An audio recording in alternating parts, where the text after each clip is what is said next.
is yours. Thank you, Sophia. Dear Deputy Ambassador Larassi, esteemed government representatives, civil society colleagues, first of all, excuse me for my raspy voice. I've been a bit ill over the last few days, but I just couldn't stay away because I promised too many kids to represent their voices here today. Many of us probably have children, some of us also grandchildren. As a parent myself and a grandmother, it is my daily concern that our children can grow up safe and happy.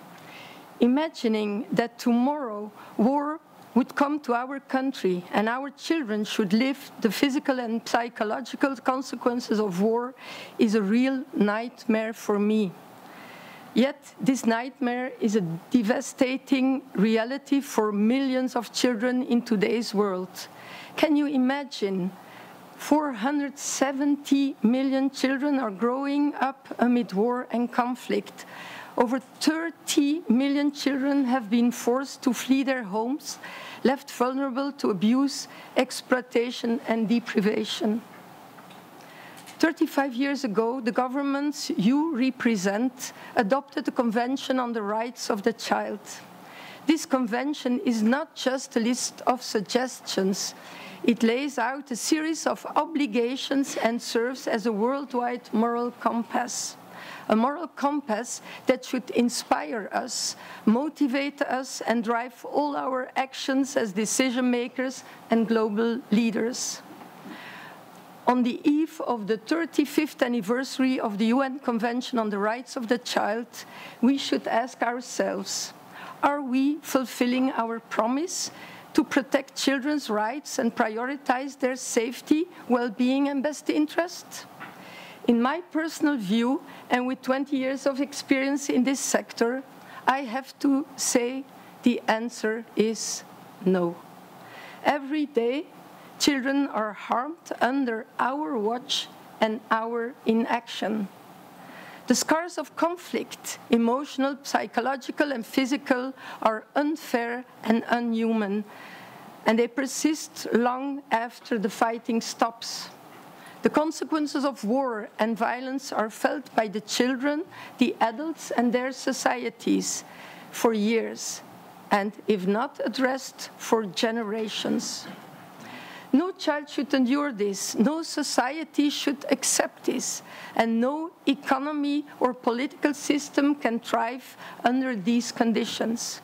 It is high time for leaders to uphold their obligations under the Convention and ensure that children's rights are respected, protected, and fulfilled.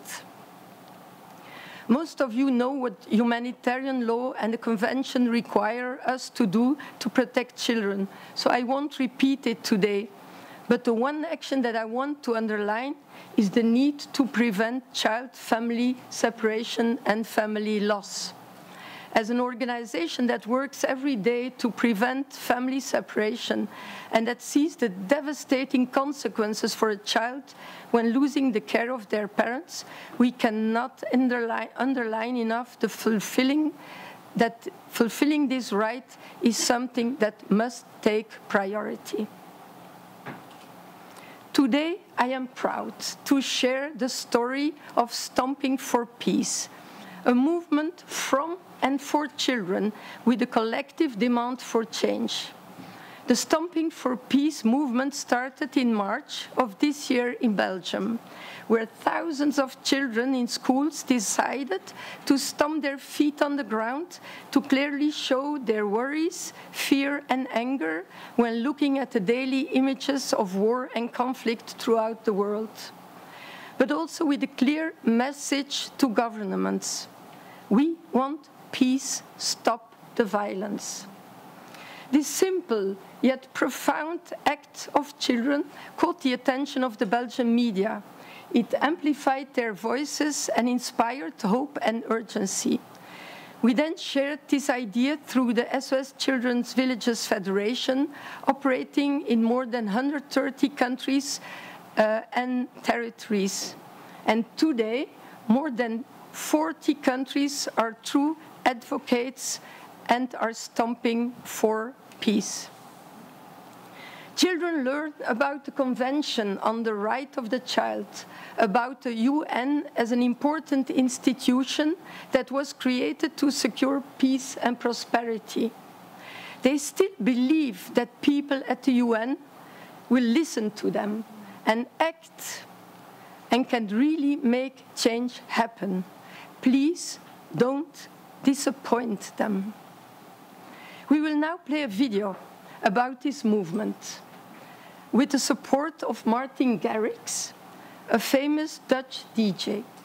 And if you don't know him, just ask your children or your nieces or nephews, they will know him, who has donated his song, Aurora, to be the heartbeat of this movement, a soundtrack for unity, resilience, and hope. To those here with us and those watching around the world, just feel free to stand up, stomp your feet, and follow the collective force of this call for peace and hope. Thank you.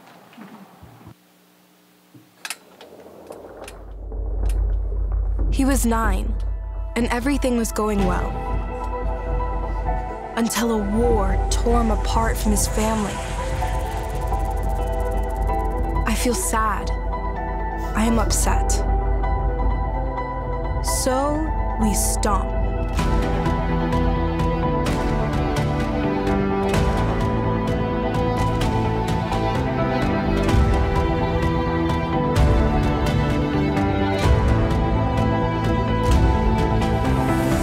Every day children are dying. We are stomping for peace. Please stop the war. Intentándole que no se ponga más triste sobre la guerra y ponerlos como nosotros, felices, cosas así.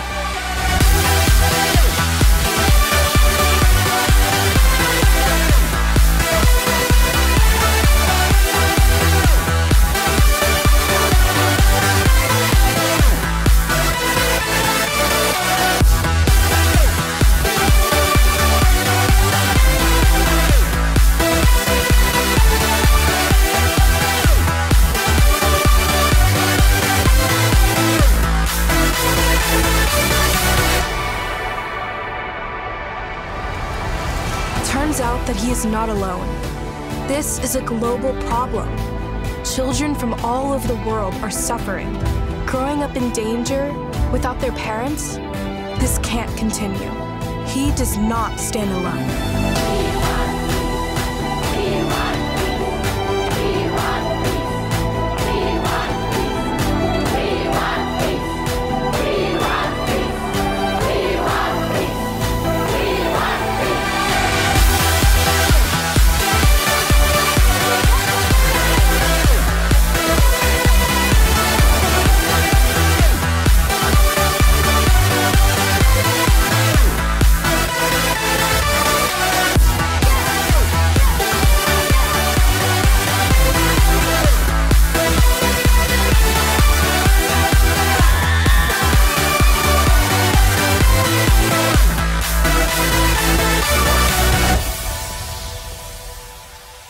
No child should ever grow up alone. Well, the stage is set. I have not seen anybody stomping. It seems you're not angry enough, or maybe you are, but we've been trained not to show it like children do. I recommend, though, you go back home, you think what you do every day, you look at the world, shut the door, and stomp in your room a little bit. Feel it. Be a little bit angry. We have enough reasons to do that. And then get to action. Let's solve the problems. And for that today, we have amazing panel of experts and people that can share ideas, that can share recommendations. Let's roll up our sleeves. I'm about to take off my jacket so that we can get to action. What can we do and what can we do now? All of us in the room, civil society, governments, students, thanks for coming, and all of us online, including some of the children that are watching us and are going to watch the recording afterwards. I'm going to start, let's do a first round of questions maybe about what is the panorama? What are we really talking about? What have we done and what is going on that makes children stomp on the ground in anger? And then the second part, we're going to talk a little bit about what can we do about it, and get some recommendations from you. The first panelist is not in the room, but is the most important one. And I would say, with all due respect to the rest of the experts and excellencies, the real experts and the ones that can really guide the rest of the actions we plan during the next hour in the event today. We're going to have a video again. You know, flying children around the world to come to the UN is not always easy. We should do it more and more often. But this time, we opted to have 3 children from a school in Belgium that we thought summarized very well what we have heard through the campaign. And they said we have a message for the UN. As Hilde was saying, they still look at us and trust in us. Let's see for how long. It depends on us partly. And they have a message for you, mostly governments in the room. So let's get to it. What are children telling us to do?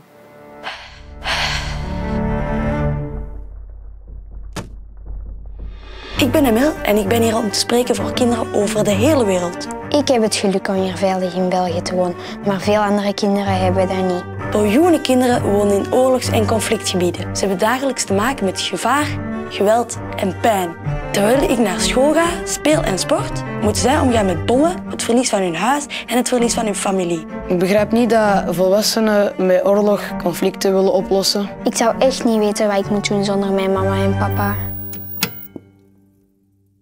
35 jaar geleden beloofden de Verenigde Naties om de rechten van kinderen te beschermen. Really? Echt waar? Het is alsof de wereld ervoor kiest om oorlog en geweld in stand te houden. Jullie hebben nog veel huiswerk. Ik heb een boodschap namens alle kinderen. Wij willen vrede. Stop met vechten en begin aan een veilige toekomst voor kinderen. Ik vraag echte verandering. Oorlog raakt ons allemaal. We zijn allemaal verdrietig, bang en boos. Doe beter je best. Het is tijd voor actie.